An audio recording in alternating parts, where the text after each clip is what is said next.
Hi guys, Teacher Scott coming at you with another YouTube video, hopefully to help you out a little bit.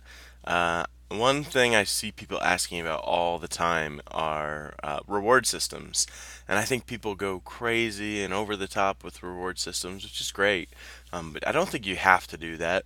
Other people have talked about Lingo Bus, which is the Chinese equivalent of VIPKID for American kids. And they say, it's the same company, and those teachers are only doing very limited reward systems. And so I want to show you what I do for reward systems. I've gotten good feedback about my reward systems, and kids seem to have a good time doing them.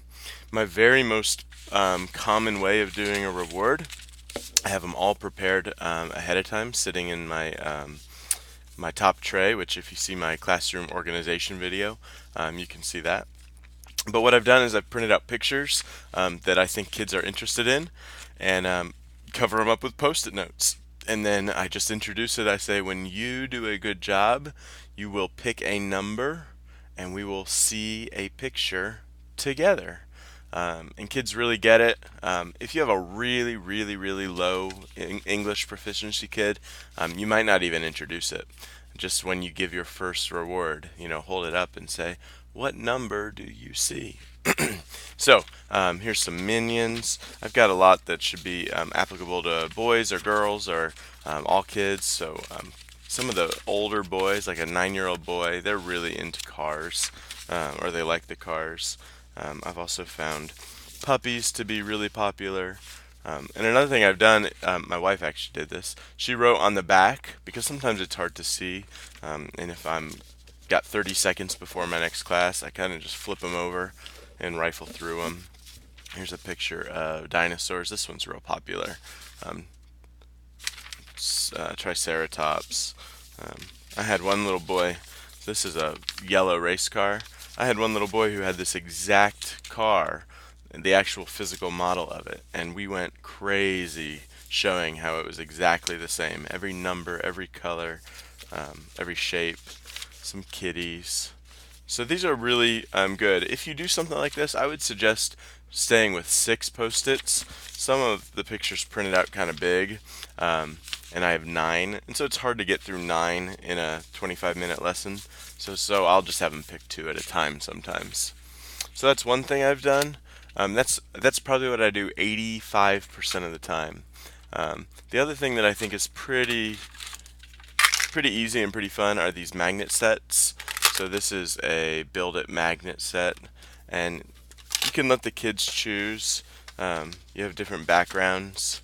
So you have this, you have this, you have this, you have this. So one set, you could do 4 different rewards with a kid, and just write yourself a note. And then they have all these little magnets that you can use to build a dinosaur. Typically, to save time, what I'll do is I'll go ahead and pull all of this dinosaur's magnets out, and then have those just sitting right off to the side of my screen, and then I'll build that dinosaur. This dinosaur you can see is a mix and match. I haven't done that, just for ease. And then one thing, I actually started using these for some lessons on clothes, but I realized that I could quickly turn it into a reward. So I have these little girls and then clothes, and so I'll pick like 5 or 6 clothing sets out at the beginning of a lesson, and then we'll just put the clothes on the girl. Or I'll say, what do you want to put on her, and I'll show the choices. I only do that for a couple of my older girls, um, who aren't super into like the puppy stuff. And then one last thing, for some of my real little girls, or if I know, like sometimes they'll show me like they've got a tattoo of Cinderella on their body or something. So I have a bag of these Disney princesses, and I'll just literally just reach into the bag and pull out a princess. Say, here's Princess Tiana. Um, that's it. So that's what I do for most of my rewards. I keep the old ice cream cone here. I almost never use it. Um, I feel like kids probably see this a lot.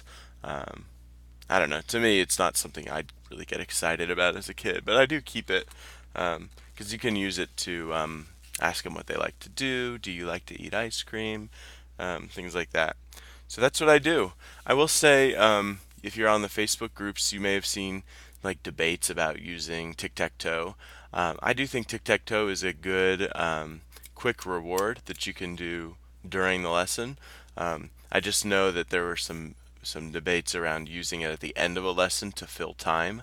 And there's some great ideas out there about what you can do instead of doing tic-tac-toe.